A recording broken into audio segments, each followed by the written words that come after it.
आता बातमी आहे रंगपंचमीची। नाशिकमध्ये रंगपंचमीची धूम पाहायला मिळते। पारंपरिक रहाड उत्सवाचा उत्साह शिगेला पोहोचल्याचं दिसतंय। 3 रहाडींवर महिलांसाठी राखीव वेळ होता। 28 ठिकाणी शॉवर रंगोत्सवाचा आनंद पाहायला मिळाला।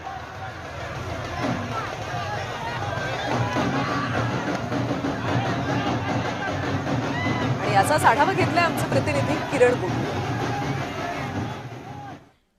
आज रंगपंचमी आहे आणि नाशिकमध्ये रंगपंचमी खेळण्याची अनोखी परंपरा गेल्या अनेक वर्षांपासून आहे। अशा पद्धतीने रहाड हे नाशिकमध्ये तयार केले जातात। जवळपास 8 ठिकाणी अशा पद्धतीचे रहाड आहेत आणि या रहाडमध्ये हे कलर जे आहेत गरम करून टाकलं जातं आणि त्यानंतर रंगपंचमी हे नाशिककर खेळत असतात। एक वेगळी परंपरा आहे आणि गेल्या अनेक वर्षांपासून ही परंपरा नाशिककरांनी जपलेली आहे आणि या संदर्भात आपण माहिती घेऊयात। माझ्यासोबत हे सगळे लोक आहेत, नाशिककर आहेत।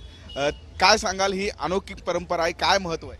ही रहाड पेशवेकालीन असून ही या रहाडीला 350 वर्षापूर्वीचा वारसा आहे। ही रहाडीचा कलर केशरी कलर आणि पळसाचे फुलं यांचं आहे ना उकळून या रहाडीचं ना हे केलं जातो, कलर बनवला जातो। नॅचरल म्हणजे आपला केमिकल कलरने रहाड बनवायचे, पण एकमेव असं रहाड आहे की तिथे ना पळशाचे फुलं उकळवता आणि त्याच्यापासून ते रहाड बनवतात। त्याचं कारण असं की याच्यामुळे ना आपले जो याच्यानंतर येणारा उन्हाळा आहे, उन्हाचं प्रमाण कमी होतं। लहानांपासून म्हणजे जन्माला आलेल्या 1-2 महिन्याच्या पोरांपासून तर वयोवृद्धापर्यंत इथं सगळे उडी मारतात, सगळे आनंद घेतात। सगळ्यांना विनंती की रहाडीला नक्की यावे आणि रंगपंचमीचा आनंद साजरा करावा। किरण गोटूर, जय महाराष्ट्र न्यूज, नाशिक।